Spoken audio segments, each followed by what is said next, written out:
നമസ്കാരം. ഞാൻ Uma, academic counsellor of Carmel school, Shoranur. Carmel കളക്റ്റീവിൻ്റെ ഭാഗമായി പാരൻറ്റിംഗ് എന്ന വിഷയവുമായി ബന്ധപ്പെട്ട ഏതാനും ചില ടോപ്പിക്കുകളിലൂടെ കഴിഞ്ഞ 3 മാസം നമ്മൾ കടന്നുപോയി. 4ാമത്തെ ഒരു ടോപ്പിക്കായ 5 C's ഇൻ പാരൻറ്റിംഗ്, അതിനെക്കുറിച്ചാണ് ഞാനിവിടെ പറയാൻ ആഗ്രഹിക്കുന്നത്. ഇതിനു മുൻപ് നമ്മൾ ചർച്ച ചെയ്തത് B A pedologist, wellness well defined, being unconditional acceptance, ഇതെല്ലാം നമ്മൾ ചർച്ച ചെയ്ത കാര്യങ്ങളാണ്. പക്ഷേ എന്നിരുന്നാൽ കൂടിയും അതിൽ പറഞ്ഞ പല കാര്യങ്ങളും ഈ ഒരു ടോപ്പിക്കിലൂടെയും നമ്മൾ ചർച്ച ചെയ്യേണ്ടതുണ്ട്. എന്താണ് 5 C's ഇൻ പാരൻറ്റിംഗ് എന്നുള്ളത് നമുക്ക് നോക്കാം. അതിൽ 1ാമത്തെ C എന്ന് പറയുന്നത് കണക്റ്റ് അഥവാ കണക്ഷൻ. ആ വാക്കിൽ നിന്ന് തന്നെ നമുക്ക് മനസ്സിലാവും എന്താണത് എന്നുള്ളത്. പാരൻറ്റും കുട്ടിയും തമ്മിലുള്ള കണക്ഷൻ തന്നെയാണ് അവിടെ. അതെങ്ങനെയുള്ള കണക്ഷനാണ് എന്നാണ് നമ്മൾ നോക്കേണ്ടത്. അത് empathetically and emotionally connecting with your child. അതായത് എന്താണ് എംപതി എന്ന് പറഞ്ഞാൽ നമുക്കറിയാം, അത് ശരിക്കും പറഞ്ഞാൽ ഒരു ഇൻ്റലക്ച്വൽ ആയിട്ടുള്ളൊരു നിലപാടാണ്. ഇമോഷണലി എന്ന് പറഞ്ഞാൽ വൈകാരികമായ. ഈ 2 നിലപാടിലും ഈ 2 തലത്തിലും നിന്നുകൊണ്ട് മാത്രമേ നമുക്ക് കമ്മ്യൂണിക്കേഷൻ സാധ്യമാകൂ. പക്ഷേ അതിൽ ഇമോഷൻ എന്ന് പറയുന്ന ആ ഒരു ഫീലിങ്ങിനെ മുൻനിർത്തി മാത്രമായാൽ അതിൽ ചിലപ്പോൾ പല ബുദ്ധിമുട്ടുകളും സംഭവിക്കാൻ സാധ്യതയുണ്ട്. അതുകൊണ്ടാണ് എംപത്തറ്റിക്കലി എന്നുള്ള ആ വാക്കിന് നമ്മൾ പ്രാധാന്യം കൊടുക്കുന്നത്. അതെന്താണ്? ഇൻ്റലക്ച്വൽ ആയിട്ടുള്ള ഒരു നിലപാടാണ് എംപത്തറ്റിക്കലി എന്ന് പറഞ്ഞാൽ. ഒരു കുട്ടിയുമായി ഒരു പാരൻ്റ് ഇടപഴകുമ്പോൾ ഇമോഷൻസിനെ കുറച്ച് മാറ്റി നിർത്തി എംപതി കൂടി കലർന്ന രീതിയിലാകുമ്പോൾ it will be a good parenting. ഈ 2 രീതിയിലും കണക്റ്റിംഗ് വിത്ത് യുവർ ചൈൽഡ് എന്നാണ് കണക്ഷൻ എന്നതിൽ പറയുന്നത്. അതെങ്ങനെ? നമ്മൾ സാധാരണ രീതിയിൽ കുട്ടികളോട് സംസാരിക്കുമ്പോൾ എപ്പോഴും ഒരു പൊസിഷനിൽ നിന്നുകൊണ്ടാണ് നമ്മൾ സംസാരിക്കുക, അല്ലേ? നമുക്ക് ആലോചിച്ചാൽ മനസ്സിലാവും. ഇപ്പം എന്തെങ്കിലും നമ്മളൊരു കുട്ടിയായിട്ട് സംസാരിക്കുകയാണെങ്കിൽ കുറച്ച് കഴിഞ്ഞാൽ സ്വാഭാവികമായിട്ടും ആ കുട്ടിയുടെ ശ്രദ്ധ ഒന്ന് പാളിപ്പോവാൻ സാധ്യതയുണ്ട്, അല്ലെങ്കിൽ എന്തെങ്കിലും നീരസം പ്രകടിപ്പിക്കുന്നത് കാണാം. അപ്പോൾ സ്വാഭാവികമായിട്ടും നമ്മൾ പാരൻസ് എന്താ അവിടെ ഉണ്ടാവുക? പാരൻസിൻ്റെ ഭാഗത്തുനിന്ന് ചെറുതായിട്ട് ആ ശബ്ദത്തിൻ്റെ രീതി ഒന്ന് മാറും. ആട്ടോ, നിന്നോടല്ലേ ഞാൻ പറയണേ, നീ കേൾക്കാൻ വേണ്ടിയിട്ടല്ലേ ഞാൻ പറയണേ, നീ എന്താ ശ്രദ്ധിക്കാതെ, വേറെ ആർക്ക് വേണ്ടിയിട്ടാണ് ഞാൻ പറയണം. ഈ രീതിയിൽ കുറച്ച് ഇമോഷൻസ്, ഇപ്പം നേരത്തെ പറഞ്ഞ ആ വൈകാരികതയെ മുൻനിർത്തിക്കൊണ്ടായിരിക്കും പിന്നീടുള്ള ആ ഒരു സംസാരം വരുന്നത്. അവിടെ ആ ഒരു എംപതി എന്ന് പറയുന്ന ആ ഒരു കാര്യം കുറച്ച് മാറ്റി നിർത്തപ്പെടാൻ സാധ്യതയുണ്ട്. അപ്പോൾ അവിടെ എന്താ സംഭവിക്കുക? തീർച്ചയായിട്ടും കുട്ടിക്ക് അതൊരു ബോറടി തന്നെയാവും ഉണ്ടാവുക. എന്നാൽ നേരെ മറിച്ച് കുട്ടി ആ ഒരു നമ്മൾ പറയുന്ന ഏത് വിഷയമായിക്കോട്ടെ ആ ഒരു കാര്യത്തിൽ കുറച്ചൊരു നീരസം കാണിക്കണമെന്ന് മനസ്സിലായി കഴിഞ്ഞാൽ ശരിക്കും നമ്മൾ എന്താ ചെയ്യേണ്ടത്? ആ ഒരു കാര്യം, ആ ഒരു സംസാരം അവിടെ വെച്ച് തൽക്കാലത്തേക്ക് സ്റ്റോപ്പ് ചെയ്യാം. എന്നിട്ട് ഒരു ഹുക്കിട്ട് കൊടുക്കുക. ഹുക്കിടുക ഇൻ ദ സെൻസ് പെട്ടെന്ന് ആ സംസാരം സ്റ്റോപ്പ് ചെയ്ത് നമ്മൾ പോവുക എന്നല്ല ഉദ്ദേശിക്കണേ. ഇപ്പം ഇത്രയും നേരം ഞാൻ പറഞ്ഞ കാര്യത്തിൽ നിനക്ക് എന്താ അഭിപ്രായം പറയാനുള്ളത്? അല്ലെങ്കിൽ നിനക്ക് എന്താ തോന്നണേ ഞാൻ പറയണത് കേട്ടിട്ട്? ഈ രീതിയിൽ ആ ഒരു ലിങ്ക് തുടർന്ന് കൊണ്ടുപോകാൻ നമുക്ക് സാധിക്കും.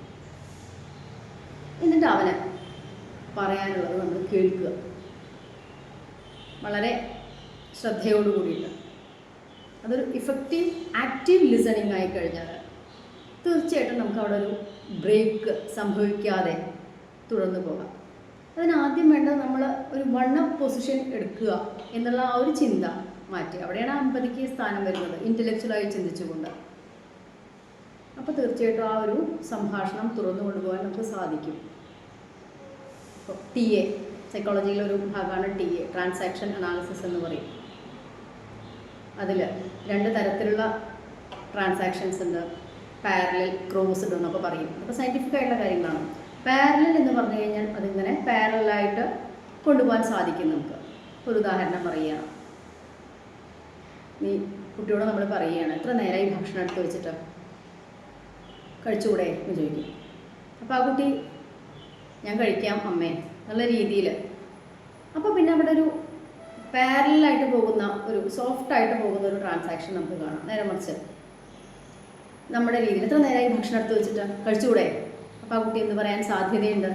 ഞാൻ ചെറിയ കുട്ടിയൊന്നുമല്ലല്ലോ, എനിക്ക് വിശക്കുമ്പോൾ ഞാൻ കഴിച്ചോളാം. അവിടെ ഒരു ക്രോസ്ഡായി.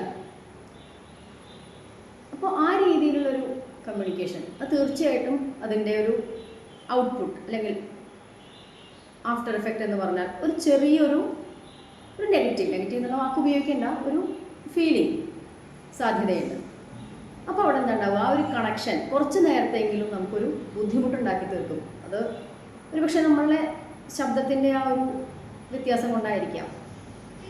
അപ്പോൾ നമ്മൾ പാരൻസ് തന്നെ കുറച്ച് ആ ഒരു കമ്മ്യൂണിക്കേഷനിൽ നമ്മൾ തന്നെ തയ്യാറെടുത്ത്, നമ്മൾ തന്നെ എംപതറ്റിക്കലായി ഇൻ്റലക്ച്വലായി ചിന്തിച്ചുകൊണ്ട് നമ്മുടെ തന്നെ ഈ വൺ അപ്പ് പൊസിഷൻ എന്ന് പറയുന്ന ആ ഒരു നിലപാട് മാറിക്കൊണ്ട് കുട്ടിയുടെ അതേ നിലയിൽ ഇറങ്ങി വന്ന ഒരു ട്രാൻസാക്ഷൻ ആയിക്കഴിഞ്ഞാൽ വളരെ സുഖകരമായി നമുക്ക് മുന്നോട്ട് പോകാം. ഇതത്ര എളുപ്പമുള്ള കാര്യമൊന്നുമല്ല കേട്ടോ.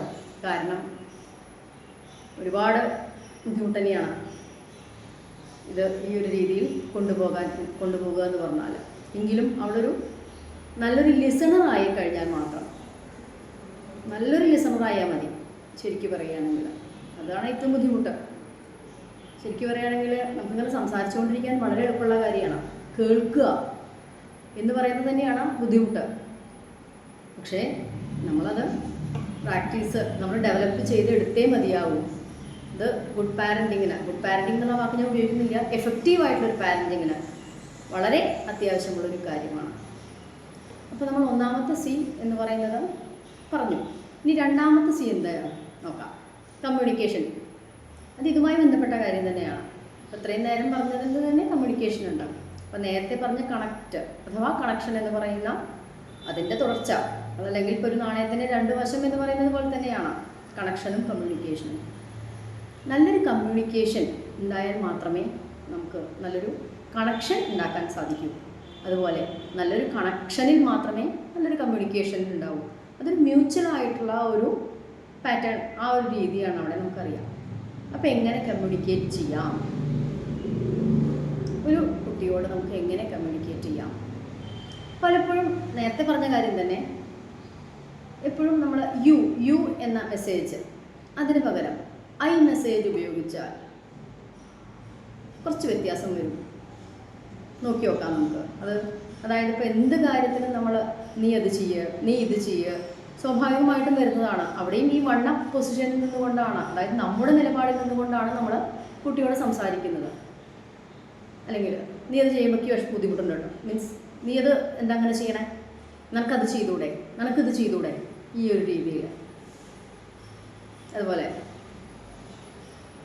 എന്നെ ബുദ്ധിമുട്ടിക്കാനാണോ, പലപ്പോഴും പല സ്ഥലത്തും നമ്മൾ കേൾക്കാറുള്ളതാണ്. പക്ഷേ ഈ ഒരു ടോൺ ഒന്ന് മാറ്റിയാൽ, നീ അത് ചെയ്യണോണ്ട് എനിക്ക് കുറച്ച് ബുദ്ധിമുട്ടുണ്ടായിട്ടോ, അല്ലെങ്കിൽ ഞാൻ നല്ല രീതിയിൽ എനിക്കതൊന്ന് ചെയ്തു തരൂ, അല്ലെങ്കിൽ എനിക്ക് ആ ഒരു രീതിയിൽ നമ്മൾ എപ്പോഴും യു മെസ്സേജിന് പകരം ഐ എന്ന് പറയുന്ന ആ മെസ്സേജിന് കുറച്ച് മുൻതൂക്കം കൊടുത്തു കഴിഞ്ഞാൽ ആ ഒരു കമ്മ്യൂണിക്കേഷൻ അവിടെ കുറച്ചും കൂടി പ്രോപ്പറായിട്ട് മുന്നോട്ട് പോകും. അവിടെയും ഇതുപോലെ തന്നെ പാരലൽ ആൻഡ് ക്രോസ്ഡ് ട്രാൻസാക്ഷൻ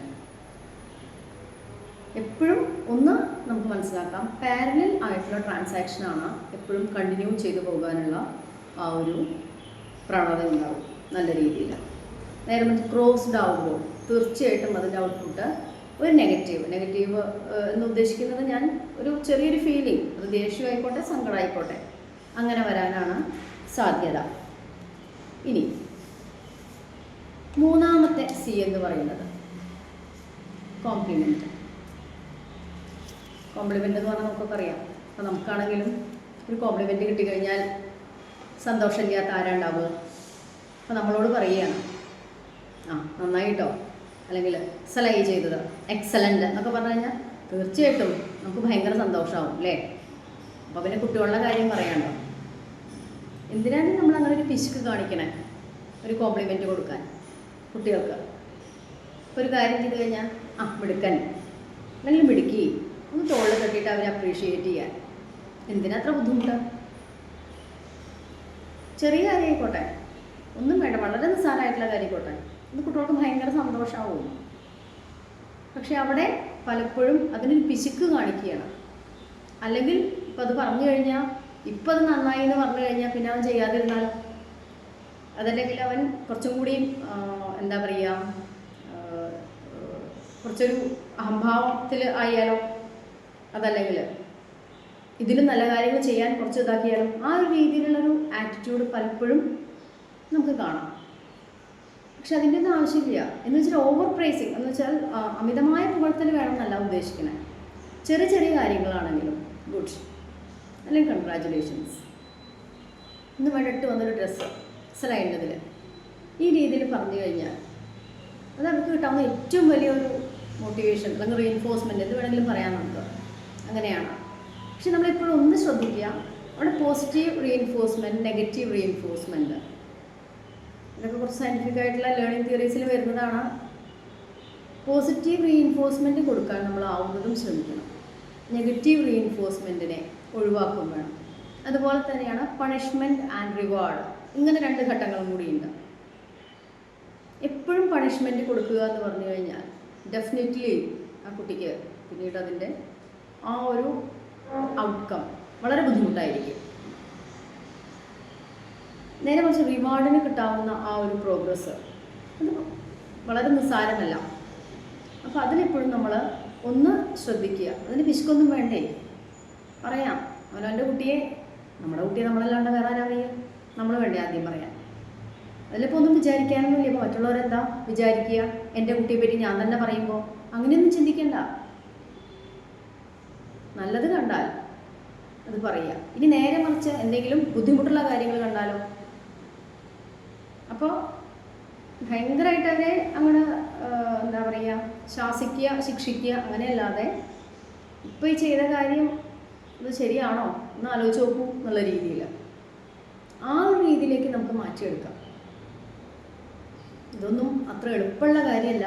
എന്നിരുന്നാലും ഇതെല്ലാം പ്രാക്ടീസ് ചെയ്യുന്നതിലൂടെ അതിലൂടെ ഉണ്ടാകുന്ന ഒരു ആഫ്റ്റർ എഫക്റ്റ്, അതല്ലെങ്കിൽ ഔട്ട്കം വളരെ ഫലപ്രദമായ രീതിയിൽ തന്നെയായിരിക്കും. അതിൽ യാതൊരു സംശയവുമില്ല. ഇനി നാലാമത്തെ സി എന്ന് പറയുന്നത് ക്രിറ്റിസിസം ആൻഡ് കമ്പയർ. പക്ഷേ അതിൻ്റെ ബ്രാക്കറ്റിൽ നമ്മൾ ഡോണ്ട് എന്നുകൂടി നമ്മൾ ചേർക്കേണ്ടതാണ്. കമ്പയർ ചെയ്യുക അത് ഭയങ്കരമായിട്ട് സംഭവിക്കണ കാര്യമാണ്. നമ്മൾ അറിഞ്ഞോ അറിയാതെയോ ആയിക്കോട്ടെ, നമ്മുടെ കുട്ടികളെ നമുക്ക് മറ്റുള്ള കുട്ടികളുമായിട്ട് താരതമ്യം ചെയ്യാനുള്ള ടെൻഡൻസി ഒട്ടുമിക്കവർക്കും, എല്ലാവർക്കും നല്ല പറയണം കേട്ടോ, ഒട്ടുമിക്കവർക്കും ഉള്ള ആ ഒരു ഇതുണ്ട്. അവന് പഠിക്കാന്നുണ്ടെങ്കിൽ നിനക്ക് പഠിച്ചാൽ എന്താ, അവനത് ചെയ്യാന്നുണ്ടെങ്കിൽ നിനക്കത് ചെയ്താൽ എന്താ, ഈ രീതിയിലൊരു കമ്പാരിസൺ. അതുപോലെ ക്രിട്ടിസൈസ് ചെയ്യുക. നോക്കൂ, നമ്മളെ ആരെങ്കിലും പബ്ലിക്കായിട്ട് അല്ലെങ്കിൽ നമ്മളെ ആരെങ്കിലും ക്രിട്ടിസൈസ് ചെയ്താൽ ഇത് കേൾക്കാൻ മോഹം ഉണ്ടാവുമോ നമുക്ക്? ഇല്ല, തീർച്ചയായിട്ടും ഉണ്ടാവില്ല. അതുപോലെ തന്നെ കുട്ടികൾക്കും ഒരു പക്ഷേ അതിനേക്കാളും കൂടുതലായിരിക്കും. പ്രത്യേകിച്ച് ഒരു പബ്ലിക്കിൽ അവരെ അങ്ങനെ ചെയ്യുമ്പോൾ തീർച്ചയായിട്ടും അവരുടെ ഇൻഡിവിജ്വാലിറ്റിയെ തന്നെ ചോദ്യം ചെയ്യപ്പെടുക ചെയ്യണം. എല്ലാവരും യുണീക്കാണ്, നമുക്കറിയാം. അവർ ഇൻഡിവിജ്വൽ, കുട്ടികളടക്കം, ചെറിയ കുട്ടികളായിക്കോട്ടെ വലിയ കുട്ടികളായിക്കോട്ടെ, തീർച്ചയായിട്ടും അവർക്ക് അവരുടേതായ വ്യക്തിത്വമുണ്ട്. നമ്മൾ വിചാരിക്കും LKG പഠിക്കുന്ന കുട്ടിയല്ലേ, UKG പഠിക്കുന്ന കുട്ടിയല്ലേ, അല്ലെങ്കിൽ 1ാം ക്ലാസ്സിൽ പഠിക്കുന്ന കുട്ടിയല്ലേ, അങ്ങനെ വിചാരിച്ചിട്ടൊന്നും കാര്യമില്ല കേട്ടോ. തീർച്ചയായിട്ടും അവർക്കും അവരുടേതായ വ്യക്തിത്വമുണ്ട്. ഒരുപക്ഷെ അവർക്കായിരിക്കും അവരുടെ ആ ഉള്ളിൽ എന്തെങ്കിലും പെട്ട് കഴിഞ്ഞാൽ അത് ഡെഫിനറ്റ്ലി അത് പോകാൻ സാധ്യതയില്ല, വളരെ ബുദ്ധിമുട്ടായിരിക്കും. അത് അവരുടെ ഓരോ സ്റ്റേജിലും നമുക്കത് കാണാം. അതൊരു ട്രോമയായിട്ട് അവിടെ ശരിക്കും പറഞ്ഞാൽ ആ ഒരു അവരുടെ ഒരു അൺകോൺഷ്യസ് മൈൻഡിൽ അവിടെ എന്തായാലും ട്രോമയായിട്ടുണ്ടാവും. പിന്നീട് അത് അവരുടെ ഓരോ ഘട്ടത്തിലും ഒന്നല്ലെങ്കിൽ വേറെ രീതിയിലാണ് അത് റിഫ്ലക്റ്റ് ചെയ്യുക. ഇപ്പം നമുക്കറിയാം, ഒരുപാട് പേരെ നമ്മൾ കാണുന്നതാണ്. ഒരുപാട് മീൻസ് പല സ്ഥലത്തുമായിട്ട് പല സെഷനും നമ്മൾ ചെയ്യുന്നതാണ്. പലപ്പോഴും കുട്ടികളായിട്ട് സംസാരിക്കുമ്പോൾ അവർക്ക് ഓപ്പൺ ആവാൻ ഭയങ്കര ബുദ്ധിമുട്ടാണ്. അവർക്ക് പേടിയാണ്, അതല്ലെങ്കിൽ സങ്കടമാണ്. എങ്ങനെയാണ് പറയുക എന്നുള്ള ആ ഒരു രീതിയിൽ. കാരണം ഇതൊക്കെ ഇപ്പം ഇത്രയും നേരം നമ്മൾ പറഞ്ഞതിൻ്റെ ആ ഒരു ട്രോമയായിട്ട് അവരുടെ ഉള്ളിൽ കിടക്കുന്നത് കൊണ്ടാണ് തീർച്ചയായിട്ടും. അതല്ലാതെ ഒരു സുപ്രഭാതത്തിൽ പെട്ടെന്നുണ്ടായതല്ല. അപ്പോൾ നമ്മൾ ആവുന്നതും നമ്മുടെ മക്കളെ മറ്റു കുട്ടികളുമായിട്ട് യാതൊരു തരത്തിലും കമ്പയർ ചെയ്യാതിരിക്കുക. ഇപ്പം നമ്മുടെ കുട്ടി, എൻ്റെ കുട്ടി പഠിക്കാൻ കുറച്ച് മോശമാണെന്ന് വിചാരിക്കുക, പക്ഷേ അവന് വേറെ എന്തെങ്കിലും കഴിവുണ്ടായിരിക്കും. നമ്മൾ അതിൽ നിന്നുകൊണ്ട് അവന് പറ്റാവുന്ന രീതിയിലുള്ള ഒരു ഫ്യൂച്ചർ ഡെവലപ്പ് ചെയ്യാൻ ഹയർ ലെവലിലേക്ക് നമ്മൾ തന്നെ മോട്ടിവേഷൻ കൊടുക്കുക വേണ്ടത്. അല്ലാതെ പറ്റാത്ത ആ ഒരു അക്കാഡമിക് എന്ന് പറയുന്ന എക്സാമ്പിൾ, അക്കാഡമിക് ആണെങ്കിൽ കേട്ടോ, അതിൽ തന്നെ ആ കുട്ടി ഹൈലൈറ്റ് ചെയ്യണം, അല്ലെങ്കിൽ മുകളിലേക്ക് പൊന്തി വരണം, അങ്ങനെയൊക്കെ അതൊക്കെ നമ്മുടെ ചാഠ്യങ്ങളാണ്, നമ്മുടെ നിലപാടാണ്. അതാണ് നേരത്തെ പറഞ്ഞ ഒരു വൺ അപ്പ് പൊസിഷൻ എന്ന് പറയുന്നത് പാരൻറ്റിങ്ങിൽ വരുന്നത്. ആ വൺ അപ്പ് പൊസിഷനിൽ നിന്നുകൊണ്ട് ചിന്തിക്കുകയും പറയുകയും ചെയ്യുമ്പോഴാണ് അവിടെ തീർച്ചയായിട്ടും ഒരു കോൺഫ്ലിക്റ്റ് വരുന്നത് കുട്ടികൾക്ക് പലപ്പോഴും. അപ്പോൾ അവർക്ക് എന്തായി, ഈ അക്കാഡമിക്കും ഇല്ലാതെയായി, അവർക്ക് താല്പര്യമുള്ള മറ്റ് മേഖലകളിൽ അവർക്ക് ഒന്നും ചെയ്യാൻ പറ്റാത്തൊരവസ്ഥയാണ്. ഇതുതന്നെയാണ് പലരോടും സംസാരിക്കുമ്പോൾ ഒരു എക്സാമ്പിൾ പറയുകയാണ്. ഞാൻ എൻ്റെ ഒരു സർവേ ചെയ്തപ്പോൾ പല സ്കൂളുകളിൽ നിന്നും, അപ്പോൾ എന്താ അവിടെ സംഭവിക്കുന്നതെന്ന് വെച്ചാൽ, ഇങ്ങനെ ഒരു കമ്പാരിസൺ കാരണം കുട്ടികൾക്ക് പലപ്പോഴും, അതായത് ഈ പാരൻറ്റിങ്ങിൻ്റെ ഇൻഫ്ലുവൻസ് കാരണം പലപ്പോഴും, എസ്പെഷ്യലി ഹൈസ്കൂൾ ഹയർ സെക്കൻഡറിയാണ് ഞാൻ കണ്ടിരിക്കുന്നത്, അവർക്ക് അവരുടെ ഇഷ്ടപ്പെട്ട കാര്യങ്ങളൊക്കെ മാറ്റി വയ്ക്കപ്പെടുക. അതായത് ആ കരിക്കുലർ ആയിക്കോട്ടെ, എക്കോ കരിക്കുലർ, പാഠ്യേതര വിഷയങ്ങൾ പലതും മാറ്റി വയ്ക്കപ്പെടുകയാണ് ചെയ്യണം. അതെന്തിനാ? കുട്ടി 9, 10 ആയില്ലേ, +1 +2 ആയില്ലേ, നാട്ടുകാരുടെയും വീട്ടുകാരുടെയും പാരൻസിനെയും ഒക്കെ പാടെ കൂടിയിട്ടുള്ള ഒരു സോഷ്യൽ പ്രഷർ വരികയാണ്. അപ്പോൾ അവർ ആ സബ്ജക്റ്റിൽ മാത്രം ഒതുങ്ങി നിൽക്കുകയാണ് അവർ.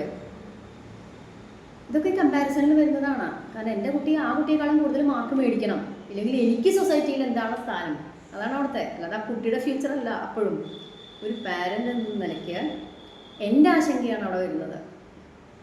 കാരണം ആ കുട്ടിക്ക് മാർക്ക് വാങ്ങിയില്ലെങ്കിൽ എനിക്കല്ലേ മോശം, ഞാനല്ലേ അവരോട് മറുപടി പറയണ്ടേ, അല്ലേ? പിന്നെന്താ? അതായത് അവരുടെ മുമ്പിൽ I am not a good mother, അതതിൻ്റെ ഒരു ഇന്നർ ഡൈനാമിക്സ് ആണ്. ഇങ്ങനെയൊന്നും പറഞ്ഞില്ലെങ്കിലും ആ ഒരു രീതിയിൽ വരാം.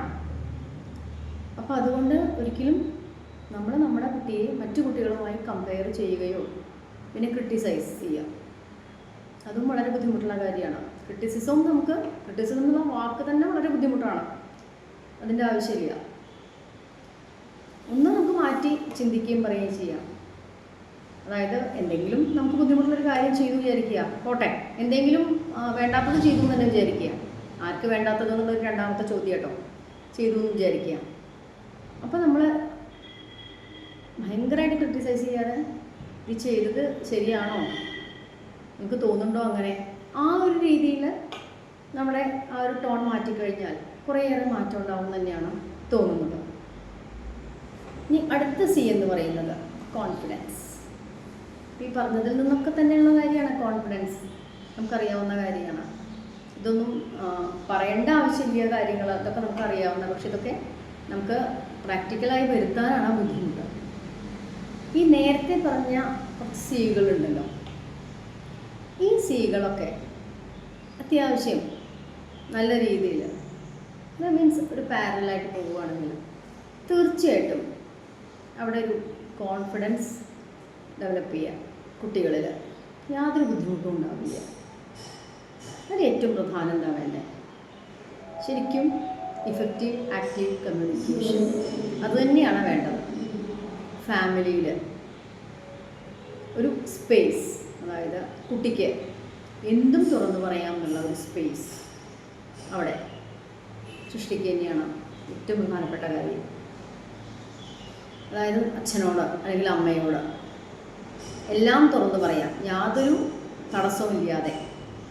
കാരണം അവർ കേൾക്കും എന്നെ എന്നുള്ളൊരു ബോധ്യമുള്ളൊരു കുട്ടിക്ക് എന്തും എവിടെയും കോൺഫിഡൻസ് ആയിട്ട് പറയാൻ സാധിക്കും. ശരിക്കും ഫാമിലി എന്ന് പറയുന്നതാണ് സ്റ്റെപ്പ് സ്റ്റോൺ. ഇതൊക്കെ നമുക്കറിയാവുന്ന കാര്യമാണ്. ഒരു കുട്ടി ജനിക്കുന്നതും ഒരു 3.5 വയസ്സ് വരെയുള്ള അവൻ്റെ അല്ലെങ്കിൽ അവളുടെ കാലയളവ് ശരിക്കും ആ ഒരു കമ്മ്യൂണിറ്റി ഫാമിലി തന്നെയാണ്.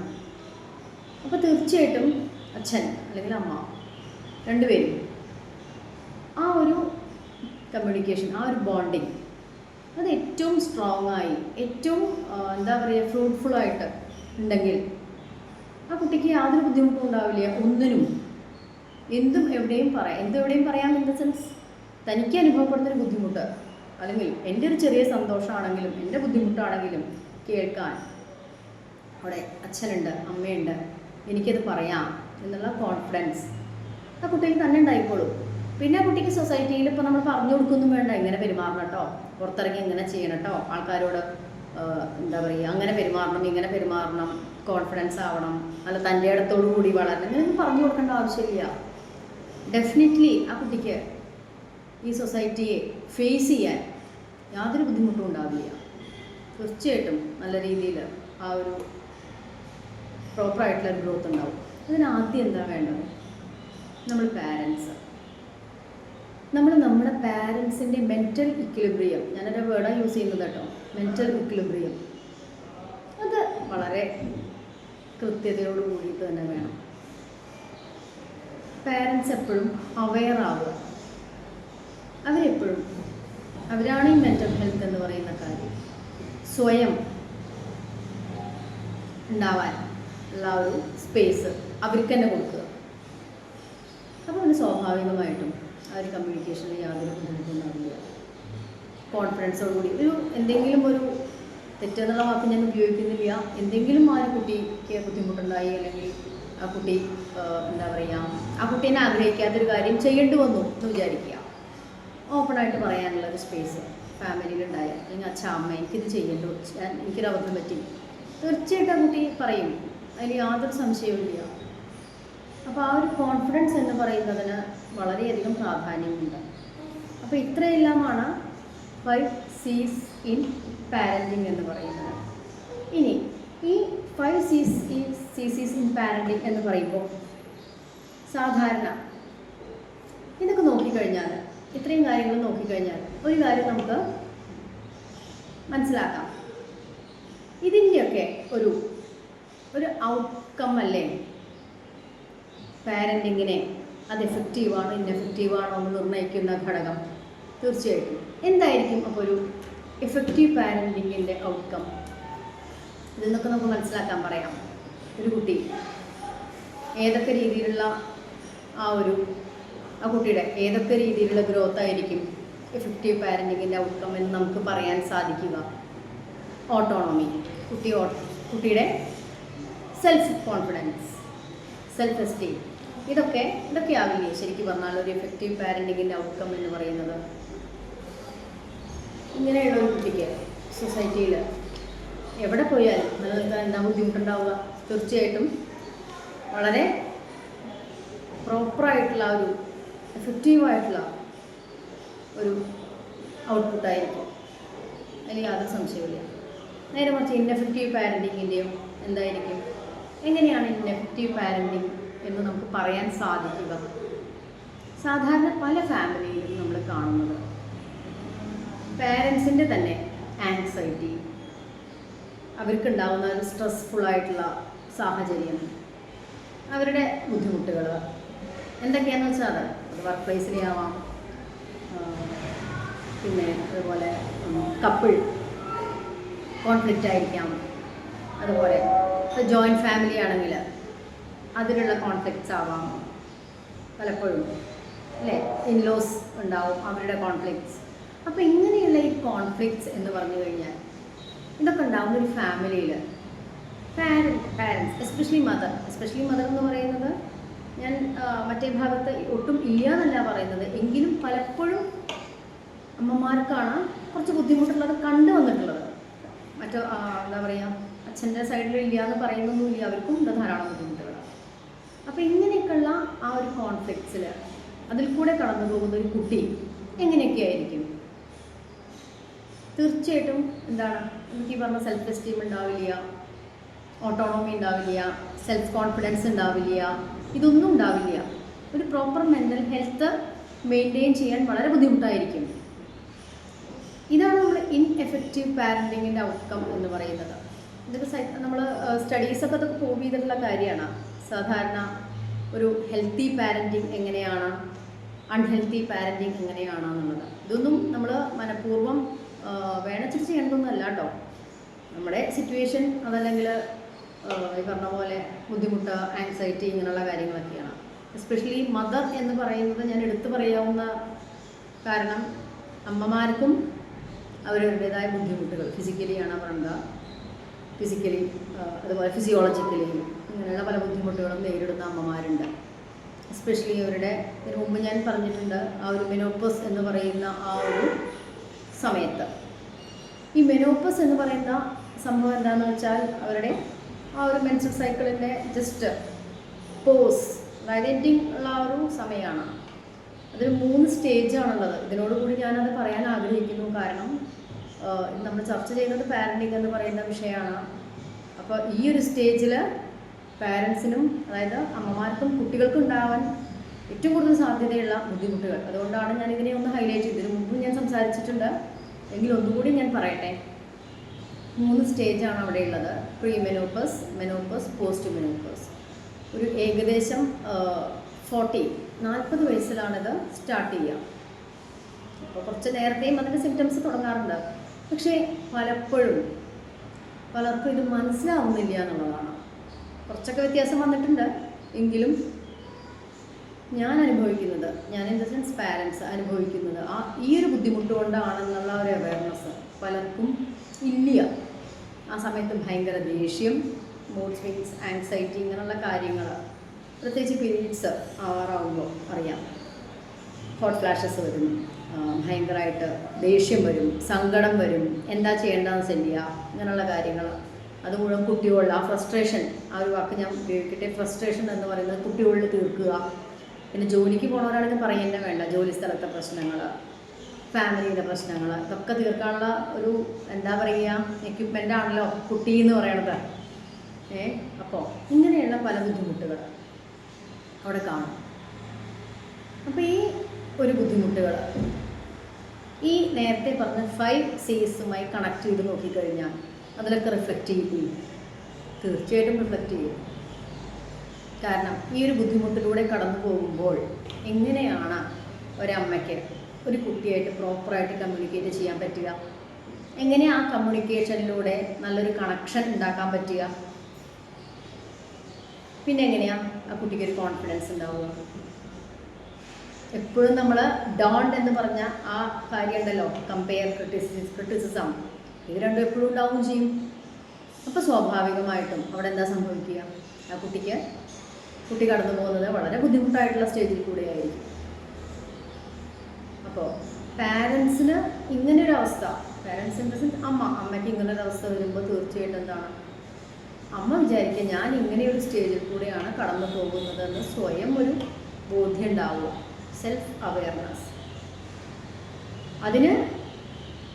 അത് നമുക്ക് നമ്മളെക്കൊണ്ട് പറ്റാവുന്നത് ചെയ്യാന്ന് വെച്ചാൽ ആ സമയത്ത് നമ്മൾ ഒരു സ്റ്റേജ് കഴിഞ്ഞാൽ മാക്സിമം നമ്മൾ എൻഗേജ്ഡ് ആവുക, ഫിസിക്കൽ ആക്ടിവിറ്റി ചെയ്യുക, ഇഷ്ടപ്പെട്ട കാര്യങ്ങൾ ചെയ്യുക, ഇതൊക്കെ ചെയ്യുക. ചിലപ്പോൾ ഇതുകൊണ്ടൊന്നും അത്ര എന്താ പറയുക ക്ലിയർ ആയിക്കൊള്ളണം എന്ന് പറയാൻ പറ്റില്ല. അപ്പോൾ നമുക്ക് വേണ്ടി വന്നാൽ വൈദ്യസഹായം നേടുക, ഇത്യാദി കാര്യങ്ങൾ. ഇത് പക്ഷേ നമ്മുടെ ഫാമിലിയിലെ മറ്റ് മെമ്പേഴ്സും കൂടി അറിഞ്ഞിരിക്കുക, അത് വളരെ പ്രധാനപ്പെട്ട കാര്യമാണ്. ഹസ്ബൻഡാണെങ്കിലും അറിയുക, എൻ്റെ വൈഫ് ഈ ഒരു സാഹചര്യത്തിൽ കൂടെയാണ് കടന്നു പോകുന്നത്, അതുകൊണ്ട് എൻ്റെ സപ്പോർട്ട് കൂടിയേ തീരൂ. അതുപോലെ മറ്റേ ഫാമിലി മെമ്പേഴ്സ്, അച്ഛനും അമ്മയാണെങ്കിൽ എൻ്റെ മകൾ കടന്നു പോകുന്നത് ഇങ്ങനെ ഒരു രീതിയിലാണ്, അല്ലെങ്കിൽ കുട്ടിക്ക് മനസ്സിലാക്കാം. പെൺകുട്ടി ആൺകുട്ടി എന്നുള്ള വ്യത്യാസമൊന്നും ഇല്ല കേട്ടോ അതിൽ മനസ്സിലാക്കണേൽ. തീർച്ചയായിട്ടും എൻ്റെ അമ്മയ്ക്ക് ഇങ്ങനൊരു ബുദ്ധിമുട്ടുണ്ട്, ആൺകുട്ടികൾ മനസ്സിലാക്കണം. കാരണം അമ്മയ്ക്കും പീരീഡ്സ് എന്ന് പറയുന്ന സംഭവമുണ്ട്. അത് ഒരു മെനോപോസ് സ്റ്റേജ് ഉണ്ട്, ഇതിൽ കൂടിയാണ് കടന്നു പോകുന്നത്. അത് മനസ്സിലാക്കാൻ ആ ഒരു സ്റ്റേജിലെത്തിയ ആൺകുട്ടികൾക്കത് മനസ്സിലാകാം സുഖമായിട്ട്. പെൺകുട്ടികൾക്ക് കുറച്ചും കൂടി മനസ്സിലാവും, കാരണം അവരും ഈ ഒരു പ്രോസസ്സിലൂടെ കടന്നു പോണതാണല്ലോ. അപ്പോൾ ഇങ്ങനെ ഒരു സ്ട്രഗിൾഡ് ആയിട്ടുള്ള സ്റ്റേജ് ആ ഒരു ഫാമിലിയിൽ നിൽക്കുമ്പോൾ തീർച്ചയായിട്ടും അത് പാരൻറ്റിങ്ങിനെ ബാധിക്കും, അല്ലെങ്കിൽ യാതൊരു സംശയമില്ല. അതുകൊണ്ടാണ് ഞാൻ ഈ കാര്യം ഒന്നും കൂടി ഹൈലൈറ്റ് ചെയ്ത് പറഞ്ഞത്. അവിടെ എന്താ ഉണ്ടാവുക? അപ്പം ഇങ്ങനെയൊക്കെ ബുദ്ധിമുട്ടുള്ള ഒരു അമ്മയ്ക്ക് കുട്ടിയോട് നല്ല രീതിയിൽ സംസാരിക്കാൻ പറ്റുമോ? ഇനി വളരെ ബുദ്ധിമുട്ടായിരിക്കും. അത് തീർച്ചയായിട്ടും ആ ഫാമിലിയിൽ ഒരു കോൺഫ്ലിക്റ്റ് ഉണ്ടാവും. ഇതൊന്നും മനഃപൂർവ്വമല്ല, ഇതൊന്നും വേണച്ചിട്ട് സംഭവിക്കുന്നതല്ല. അപ്പോൾ ആ ഒരു രീതിയിൽ, അതായത് മൊത്തം ഫാമിലി ഒരുമിച്ച് നിന്നാൽ മാത്രമേ ഇതിനൊക്കെ ഒരു കുറവുണ്ടാവുള്ളൂ. ഏറ്റക്കുറച്ചിലൊക്കെ ഉണ്ടാവാം, എന്നിരുന്നാലും അതിനൊരു ആ ഒരു ബുദ്ധിമുട്ടിന് കുറച്ച് കുറവുണ്ടാവും. ഇത്രയാണ് ഈ 5 C's എന്ന് പറയുന്ന ഒരു കാര്യത്തിൽ എനിക്ക് പറയാൻ തോന്നിയത്. ഇനി ഇതൊക്കെ കണക്ട് ചെയ്തുകൊണ്ട് ഞാൻ പറയാൻ ആഗ്രഹിക്കുന്നത്, ഇപ്പോൾ ആനുകാലികമായിട്ട് നമുക്ക് ചുറ്റും നടക്കുന്ന, അല്ലെങ്കിൽ TV ഓൺ ചെയ്താലോ അല്ലെങ്കിൽ ഫേസ്ബുക്ക് തുറന്നു നോക്കിയാലോ എവിടെ ഏത് മാധ്യമത്ത് നോക്കിക്കഴിഞ്ഞാലും കാണുന്ന ഒരു വാർത്തയാണ് സ്വയം ഇല്ലായ്മ ചെയ്യുക, സൂയിസൈഡ്. അതിനുള്ള പ്രവണത വളരെയധികം കാണുന്നുണ്ട്, പ്രത്യേകിച്ചും കുട്ടികൾ എന്ന് പറയുമ്പോൾ ടീനേജിൽ ധാരാളം കാണുന്നുണ്ട്, മറ്റേ കുട്ടികളിലും കാണുന്നുണ്ട്. പക്ഷെ സർവേയിൽ കുറച്ച് ടീനേജിൽ മുന്നിലേക്ക് നിൽക്കുന്നുണ്ട്. ഇപ്പം തന്നെ റീസെൻ്റായിട്ട് 2-3 മാസത്തിനുള്ളിൽ എത്ര കേസുകൾ നമ്മൾ കണ്ടു, വായിച്ചു. എന്തായിരിക്കും ഇതിന് കാരണം? എന്തുകൊണ്ടാണ് കുട്ടികൾക്ക് എന്തിനാ ഞാനിങ്ങനെ ഇരിക്കണേ, ഇങ്ങനെ ഇരുന്നിട്ട് എന്താ കാര്യം, ഇങ്ങനൊരു ചിന്ത വരാൻ എന്തായിരിക്കും കാരണം? കാരണം അന്വേഷിച്ചിട്ട് നമുക്ക് പുറത്തേക്കൊന്നും പോകേണ്ട ആവശ്യമില്ല, നമുക്ക് തന്നെ അറിയാം അതിൻ്റെ ഉത്തരം.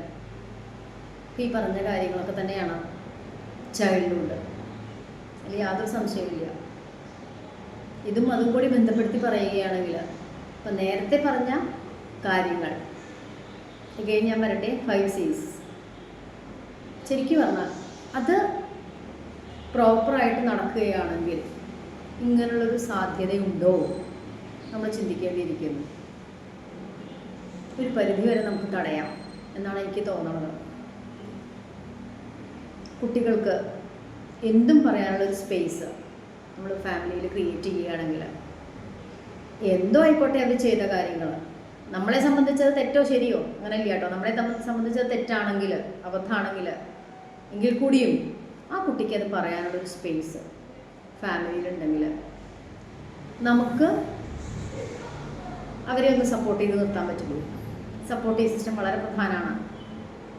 അതല്ലെങ്കിൽ ഇപ്പോൾ കുട്ടി എനിക്കിങ്ങനൊരു അബദ്ധം പറ്റിയ അമ്മേ എന്ന് പറഞ്ഞാൽ ആദ്യത്തെ വട്ടം തന്നെ നമ്മൾ ചാടിക്കേറിയിട്ട് അല്ലെങ്കിലും നീ ഇങ്ങനെയാണ്, എനിക്കറിയാം ഇങ്ങനെയാണ്, അങ്ങനെ എങ്ങനെയെന്നൊക്കെ പറഞ്ഞു കഴിഞ്ഞാൽ പിന്നെ ആ ഒരു കുട്ടി രണ്ടാമത്തെ ഒരു കാര്യം പറയില്ല, അല്ലെങ്കിൽ യാതൊരു സംശയമില്ല. നേരെ മറിച്ച് എന്താണ് അവിടെയാണ് ഈ കേൾവി എന്ന് പറയുന്നത്, പേഷ്യൻസ്, ആക്റ്റീവ് ലിസണിങ്, അതിനുള്ള പ്രാധാന്യം അവിടെയാണ്. അത് കേട്ട് ഒരുപക്ഷെ നമ്മുടെ അടുത്ത് വല്ല എന്തെങ്കിലും ഒരു സജഷൻ പറയാനുണ്ടായിരിക്കാം. നല്ല ബുദ്ധിമുട്ട് തന്നെയാണ് കേട്ടോ, കാരണം നമ്മുടെ ഇമോഷൻസിനെ മാറ്റി വെച്ചുകൊണ്ട് എമ്പതറ്റിക്കായി ചിന്തിച്ചുകൊണ്ട് വേണം നമുക്ക് അവിടെ ഒരു എന്തെങ്കിലും ഒരു മറുപടി പറയാൻ. അതത്ര ഈസി അല്ല. എന്നിരുന്നാൽ കൂടിയും കുട്ടികളോട് കമ്മ്യൂണിക്കേറ്റ് ചെയ്യുന്ന ആ ഒരു സമയം തന്നെ, അല്ലെങ്കിൽ അതിന് വേണ്ടിയിട്ട് തന്നെ നമ്മളാദ്യം നമ്മുടെ മെൻ്റൽ ഹെൽത്ത് ഓക്കെ ആക്കണം. അതിന് നമ്മളെ കൊണ്ട് മാത്രമേ സാധിക്കൂ. ഇപ്പോൾ ചുറ്റും കാണുന്ന ഈ ബുദ്ധിമുട്ടുകൾ ഇപ്പോൾ കുട്ടികൾക്ക് തോന്നുകയാണ്, അപ്പോൾ അത് അമ്മോട് പറഞ്ഞിട്ട് കാര്യമില്ല, അച്ഛനോട് പറഞ്ഞിട്ട് കാര്യമില്ല, പിന്നെ ആരോടൊപ്പം അവർ പറയുക, പിന്നെ ഫ്രണ്ട്സിൻ്റെ അടുത്ത്. ഫ്രണ്ട്സ് ഒരുപക്ഷെ കേൾക്കുന്നവരായിരിക്കാം. അപ്പോൾ ഇവരോടൊന്നും പറഞ്ഞിട്ട് കാര്യമില്ല, പറഞ്ഞാൽ ബുദ്ധിമുട്ടാണ്. പിന്നെ ഇപ്പം എന്തിനാണ് ഞാനിങ്ങനെ ഇരിക്കണേ ഒരു ചിന്തയാണ് അവരിൽ വരുന്നത്. അപ്പോൾ തീർച്ചയായിട്ടും അവരെ സംബന്ധിച്ച് ഇങ്ങനൊരു കാര്യമേ ഉള്ളൂ, സ്വയം ഇല്ലാതെയാവുക. പിന്നെ ഇതുപോലെ മോഡലിംഗ്, അതൊക്കെ സൈക്കോളജിക്കലാണ്. മോഡലിംഗ് സൂയിസൈഡ് ടെൻഡൻസി വളർത്തുമെന്നുള്ളത്. അതായത് ഇപ്പോൾ ഇൻഫ്ലുവൻസ് ചെയ്യും ഒരുപാട്. ഇപ്പോൾ ടെലിവിഷൻ്റെ ആണെങ്കിലും സിനിമയോ യൂട്യൂബ് ചാനലുകളോ അതൊക്കെ കുറച്ചൊക്കെ കുട്ടികളെ ഇൻഫ്ലുവൻസ് ചെയ്യുന്നുണ്ട്.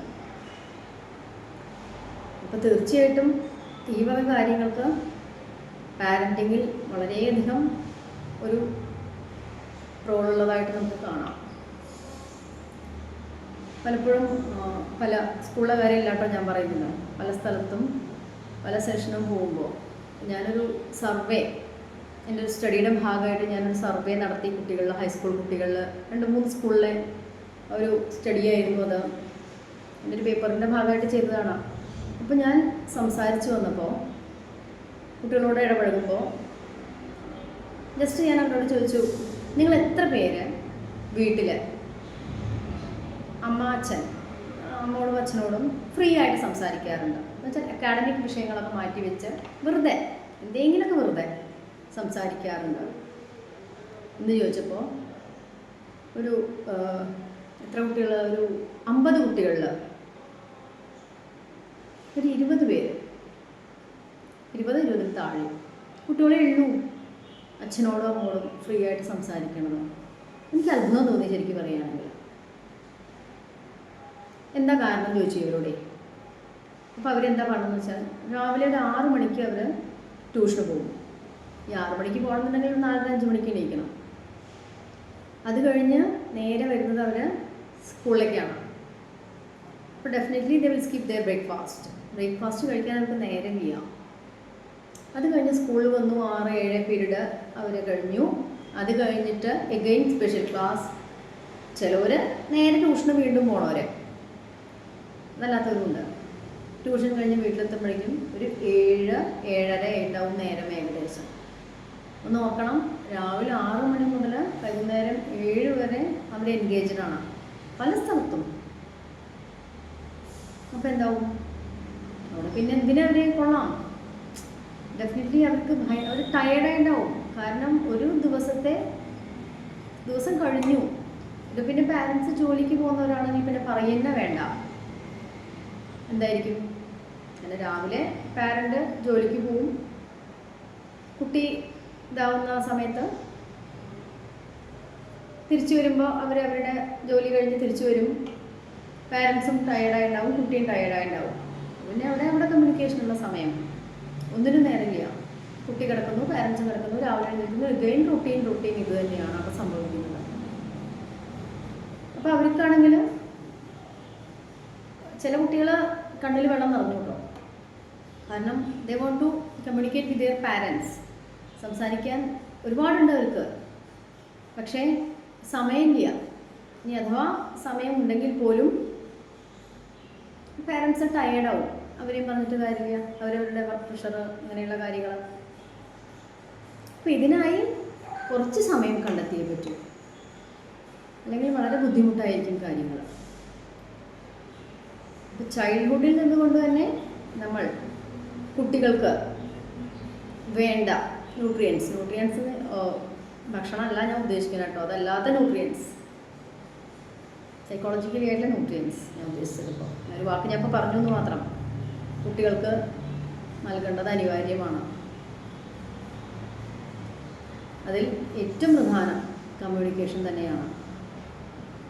അതുകൊണ്ട് തീർച്ചയായിട്ടും ഇഫക്റ്റീവ് പാരൻറ്റിങ്ങിന് ഈ പറഞ്ഞ കാര്യങ്ങളെല്ലാം വളരെ പ്രധാനപ്പെട്ട ഒന്നാണ്. ഇത്രയും നേരം ഈ ക്ലാസ് കാണുകയും കേൾക്കുകയും ചെയ്ത എല്ലാ പാരൻസിനും വളരെ ഹൃദയത്തിൻ്റെ ഭാഷയിൽ നന്ദി പറയുന്നു. ഇനിയും തുടർന്നുള്ള ഭാഗങ്ങൾ കാണുകയും കേൾക്കുകയും ചെയ്യുമെന്ന് വിശ്വസിക്കുന്നു. താങ്ക്സ്.